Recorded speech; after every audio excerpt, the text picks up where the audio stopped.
Hey guys, welcome back to my channel. I hope you guys remember me. I am Sanchita back on your screen. If you're here for the first time, please do not forget to like, share and subscribe to my channel. Do the regular drill. Hit the small bell button down below. It's for free guys. And if you have already done, lots and lots of love. Thank you. And I hope you guys are safe at home. So during this lockdown period, everybody has become a chef. So have I. I had a cooking niche from early days itself, but due to my job profile and everything, I was not getting time. But now as I'm at home most of the time, I try to make out new recipes and I try to share with you guys as well. So I have tried this recipe twice before. So this is very authentic. It's not that this is the first time which I'm doing. So I hope you will also like it because it's a different take on chicken. It's a chicken keema masala. And if you like, please do let me know in the comment section below that how did you like it and did you try it or not. And if you're a red meat eater, you can go ahead with red meat as well. But I am not a red meat eater, so I was good to go with chicken. If you're a red meat eater, go ahead.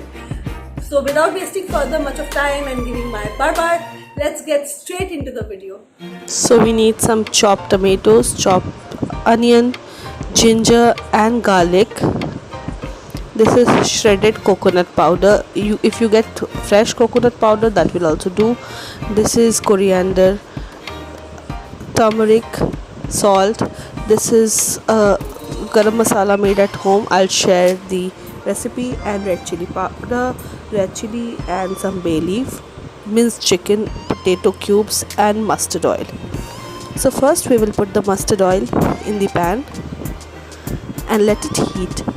Then we will shallow fry all the potatoes like this for some time. So once you see it starts cutting through and little crispy on the out, and we see some crispiness coming on the outer edge, we can take that out. To check it is properly cooked or not, or it is overdone, just cut through one or two potatoes and you will see like this. See, it gets cut. So now once it is done, I'll take it out in a bowl and keep it aside to just cool down a bit. Now in the same pan with the leftover mustard oil, I will start putting the rest of the spices like onion, garlic, the ginger, the bay leaf and the red chili, and start stirring it continuously for some time until it's cooked properly and it becomes little pinkish. The onion becomes little pinkish. So I'll just keep stirring it occasionally like so.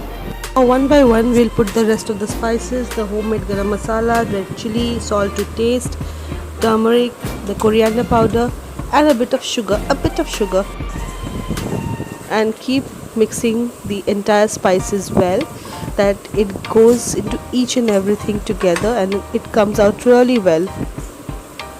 Now I'll put the tomatoes in the spices and fry it and cover the pan with a lid for some time. When you open the lid, you'll see a little bit of spices and the oils coming out. Just pour a little of water and then keep stirring it occasionally till the spices are little cooked. Don't overly cook. We will just do it half so that we can do it once the chicken goes inside it, into it, and stir very well. Just make sure the entire spice gets mixed with the minced chicken so that each and every piece of the chicken is equally spicy and juicy. See, like this. Keep frying this entire mixture, putting lid over it. It's a time taking process, but it's yummy. So once you open the lid, you'll see the chicken has left out some water out of it, and in this water only the entire process will cook. So the onion and the chicken both has left its own water, and this will make the entire dish very delicious. Chicken needs to cook properly, so I have just fast forwarded the process. You will see how much water it starts leaving. That is the signal gets cooking. So now I have added the potatoes and the coconut shredded powder, and I'll mix it well and let this cook for some more time by putting on the lid and just mixing it. occasionally stir this and cover it. You will see this potato starts getting mashed when you do it with your spatula, and you have to mash the potatoes, otherwise it will not taste that good. So once you start mashing the potatoes, you can see how things are getting into it together, and it's yummy. So it's almost done for me. See, the entire water which was out of the chicken and the onion is dry, and thus it's done. So you can serve it with bit of coriander, fresh coriander, and choice of your roti. If you like the recipe, if you do, please do not forget to like, share and subscribe. Bye.